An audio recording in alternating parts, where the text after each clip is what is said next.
Assalamu alaikum wa rahmatullahi wa barakatuh. Wa alaikum salam. May I know what's your name? My name is Katya. My Muslim name now is Aisha. Oh, mashallah, Aisha. I want to ask you, Aisha, what were you before you became Muslim?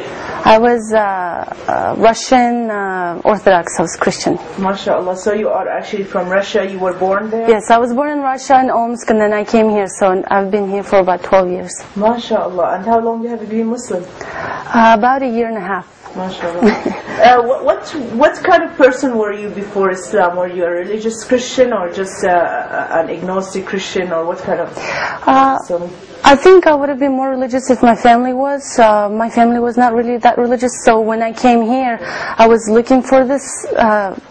This part of me was constantly looking for something to belong to, And I've tried different, branches of Christianity. A lot of my friends were Pentecostal, Catholic. My stepdad is Catholic. And so I would try and kind of fit in. I would try to go to the church masses, and I really enjoyed some of them. And I'm not trying to say anything bad about people, but I did find a lot of, and this is everywhere, but I did find a lot of hypocrisy. There's a lot of people who I saw that put on this face inside the building. As soon as they're out of it, completely different people, completely different personalities. So that kind of really pushed me away from a lot of religious groups, And then I don't know, it's just in different religions besides Islam, there's a lot of things that don't fill up these gaps, and there's a lot of questions that are left unanswered. Aisha, I want to ask you, now what was the key for you to become a Muslim? Have you seen a Muslim before in Russia, or is that something that, what really made you to think about Islam as a religion? Maybe I have seen Muslims in Russia. I've never seen a hijabi. Since I wear a hijab, I've never seen a woman covered. So perhaps there were Muslims, not that I've ever seen any who were covered, who were obvious to the eye. But I had a friend, her name is Salali, in high school, and she was the only girl that I've ever seen who was covered. And to be honest with you, I was never thinking I respect her religion and I'm proud of her because she's got this faith. Actually, it was the other way around. I always thought it was kind of strange, I said, okay, she's weird. Yeah, maybe not as much as weird, but I always found it strange. I said, she's the only one. And in a way I thought, okay, good for her, whatever makes her, go for it. But it was rather interesting. And I've had some friends, but they weren't as religious as maybe some Muslims you meet. And the best thing I've learned when I began to research about Islam, somebody said to me, do not judge Islam by Muslim, because Islam there's one pure thing. But Muslims, there's so many different color, different race, different culture, different everything, and everybody practices Islam in their own completely different way. Everybody dresses differently, everybody has their own traditions, and that's I think a lot of times what makes people be really surprised, because they see, for example, me, the way I dress, they don't even realize sometimes that I'm Muslim. They ask me if I'm Jewish, because they expect Muslim women to have the face cover, yes, and all black and not even be outside. And it's strange, because how different people practice it at their home country does not necessarily mean that's what Islam is all about. And so the biggest thing I think that turned me to it is, unfortunately, after what happened in 9/11. Along with all the rest of my classmates, my high school, because this happened when I was in high school in J.J. Peterson, everybody started pointing fingers, and everybody started spreading these rumors and automatically believing that this one particular group is the one to blame for every problem in the world, especially 9/11.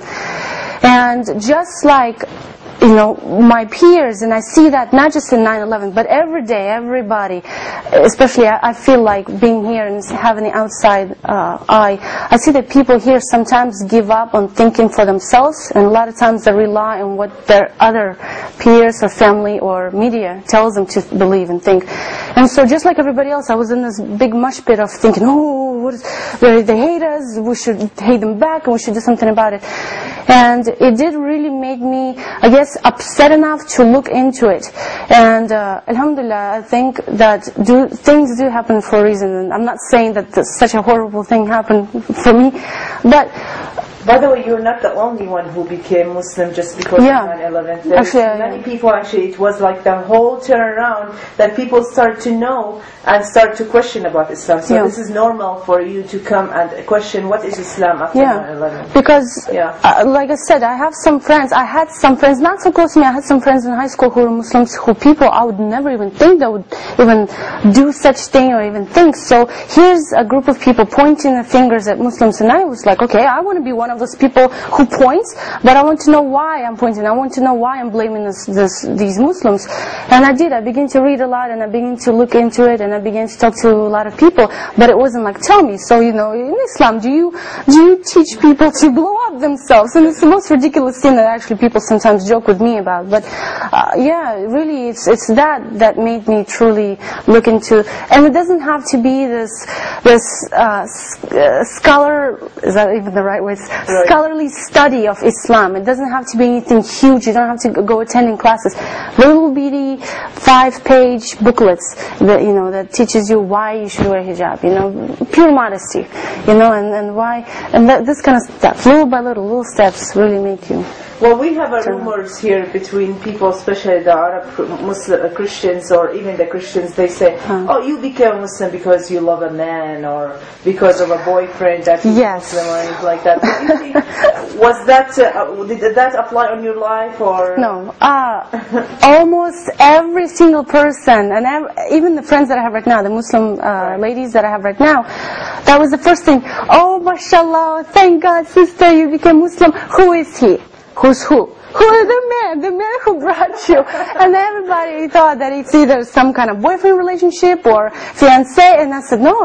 And I mean, I'm telling you, even the sisters, the friends that I have right now, everybody was kind of like in surprise, like, really? There's nobody, no marriage, nothing involved? And I was like, no, I mean, it really sometimes takes a person, you know, you don't have anything to do on Friday night. Pick it, you have internet, you know, find out, not about what people say, but what it's supposed to be. And so it's really just my interest. No, it wasn't any kind of friend. Now, you know, how